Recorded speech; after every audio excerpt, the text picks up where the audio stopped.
A group of survivors, seeking refuge from the apocalyptic disaster, fled to an underground bunker. No one knew whether the world above was heaven or hell. Following the bunker government's order, they had survived here for over a century. The only thing they knew for certain was that the outside world was perpetually shrouded in toxic gas. Venturing out would undoubtedly lead to death. Thus, the bunker's administrators strictly prohibited any discussion about leaving. Violators would be sent directly to the surface. Despite this, every so often, someone would still attempt to leave the bunker. Without exception, they all succumbed to the poisonous gas outside. Jack, the underground world's sheriff, had always adhered to the taboo of not going out. However, on this day, he suddenly changed his mind. He entered the prison cell and locked himself inside, tossing the key aside. Turning around, he gazed at the screen on the wall which displayed the outside world. Lost in thought, Jack stared at a corpse. Then he spoke. Should have done it 3 years ago, but I couldn't listen. At this moment, his colleague John happened to walk by. Upon learning of Jack's intention to leave, John broke out in a cold sweat. He urged Jack not to do anything foolish, but Jack resolutely uttered those words.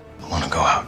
Knowing that going out meant certain death, why would Jack still do this? It seemed he had uncovered a secret within the bunker. 3 years ago, the bunker world implemented a birth plan. Couples wishing to have children had to apply a year in advance. Jack and his wife Annie had applied for 2 consecutive years without success. Finally, in the 3rd year, they were granted the right to procreate. This unexpected joy thrilled them. However, they never anticipated the disaster that would follow. That evening, as the couple dined in the cafeteria, everyone congratulated them. An elderly woman approached, asking Annie if she needed fertility counseling. Jack immediately declined, disliking others interrupting their meal. He shooed the old woman away. Before leaving, she uttered a perplexing statement. Mrs. Becker, if you've an open mind, come see me. I wish you both the very best.